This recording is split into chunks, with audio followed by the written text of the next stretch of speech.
Hi, I'm Tom. This is Lucy, and this is Kitty Help Desk.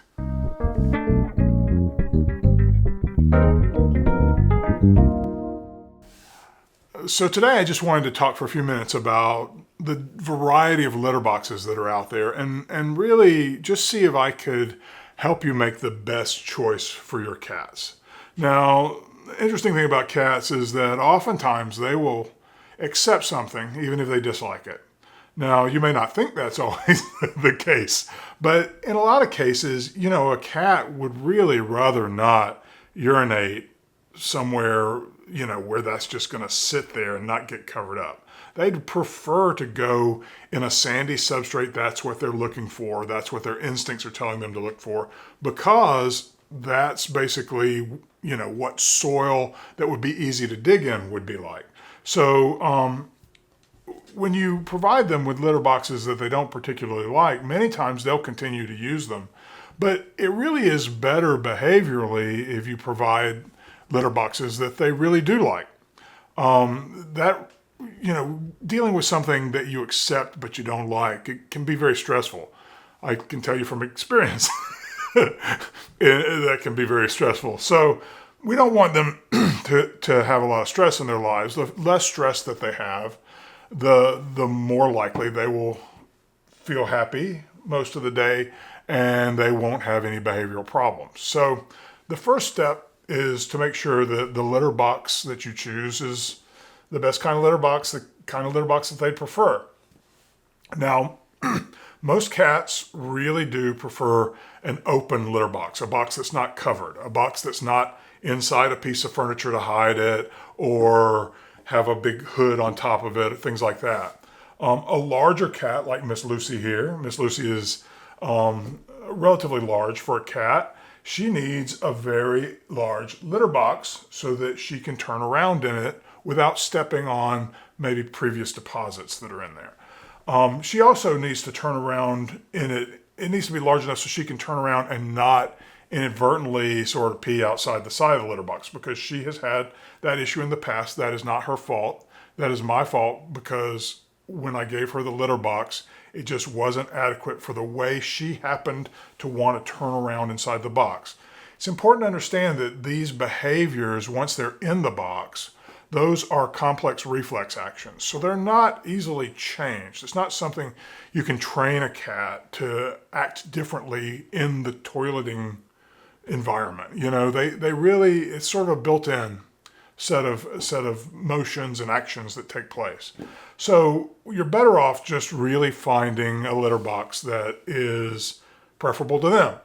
Now, like I said, an uncovered box is generally preferred, but a study that was done showed that there were some cats that preferred covered boxes. Now, if you really want to know which your cat prefers, take two boxes that are exactly the same, put them side by side, have one be covered and the other uncovered, and the cat can show you exactly what they prefer.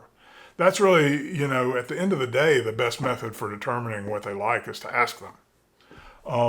If you want to, though, hedge your bets, if you don't want to go through that process, that's okay. But I would recommend starting with an uncovered box. Larger boxes are better. You can use storage containers. I've actually had some luck using big Rubbermaid bins where you cut the end out of it. You just have to make sure that that cut is low enough that the cats can access it and that they can not kind of get cut or snagged on those edges, because that edge can be relatively thin plastic. So you might want to put like a little rubber bumper around that, whatever you want to do. But those can be really good litter boxes for cats like Lucy, who tend to kick litter around a lot. It just means less of the litter comes out of the box. Now, some people, because of that, have gone to these boxes that have an opening in the top. That kind of box generally is not preferred by very many cats. In fact, I've really never met a cat that would choose that box over other options, because it doesn't feel secure. It's difficult to get in and out of. When you're in it, it feels like a trap to them. So I generally discourage my clients from using those top entry boxes. If you have a top entry box, you can make it more appealing just by taking the top off, And then if you want to provide some other access point or cut down an end or whatever to make it easier, that's a good second step. As cats age, we really need to pay attention to how easy it is to get in and out of the box, because if a cat develops osteoarthritis, and about 90% of cats over the age of 12 have clinical signs of osteoarthritis pain. If they develop that pain and they feel that pain when they're trying to climb in or out of the box, they sometimes will associate that pain with the box itself, and then they'll stop going in the box because they think the box is causing them this pain. I did work with one cat that, the caregivers had put their litter box down at the bottom of a flight of stairs, and so this cat had a lot of arthritis pain that they didn't know about. By the time the cat got to the bottom of the stairs to get to the litter box, they were really in a lot of pain, and then they couldn't quite get into the box because they just didn't have the strength to get into the box. So those are things you really want to pay attention to. Now that gets into placement, and we'll talk about that in a different video. Today I just wanted to talk about the litter boxes themselves. What they're made of really doesn't matter. I've seen people recommend, replacing litter boxes periodically because the scratching can cause gouges in the plastic, and that can collect bacteria. I suppose there is some truth to that, but I've never really found that to be a huge problem, since we're talking about a relatively bacteria-laden environment to begin with, because it's where the waste is going to be accumulated. But you really want to pay very close attention to your cat's reaction to the box. If you offer multiple boxes, that again, ask them what they like. They will show you what they prefer. Miss Lucy's box now, I'll put a picture of it up, has an opening in the side, in the long side. And this was not a cheap box. I can't say that I recommend this box because it was outrageously expensive. But it was the only box that we tried, and I have a stack of litter boxes in my garage to prove it. It was the only litter box that I tried that Miss Lucy did not pee out the side of.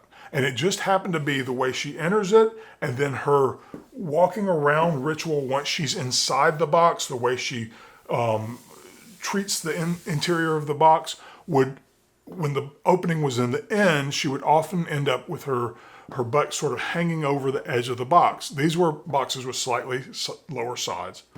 It doesn't matter how high the sides of the box are. You can get a box with sides as high as you like. But what's important is that the cat be able to at least look over those sides. When the top is on those top entry boxes, they can't sort of peek over the sides. What you want them to be able to do is to look out over the sides so that they can see whether or not any predators are coming while they're getting ready to go to the toilet. Now, that may sound ridiculous to you because, of course, there aren't any predators inside your house. There aren't any wolves coming to attack your cats. But here's the thing. Cats don't know that. They have no way to know that. Their instincts are telling them to be vigilant at all times and to be cautious because predators could show up at any time, at any place. And that's why these enclosed boxes, sometimes they get inside there, they can't see off in these other directions. They can't get out of the box in multiple directions, which is another requirement. You want them to be able to maybe jump out this way, jump out that way. You don't want to close it in walls around it down a tunnel. I've seen that happen. I've seen people build enclosures for boxes.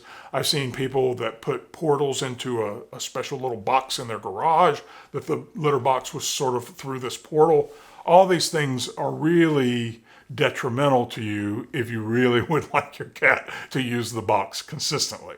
So just, don't waste any money. Get the highest side box you can find and the largest box that you can accommodate, and use that from the beginning, and you won't have any problems. Thanks for watching. Please like and subscribe, and I'll see you next time. Thanks. Bye.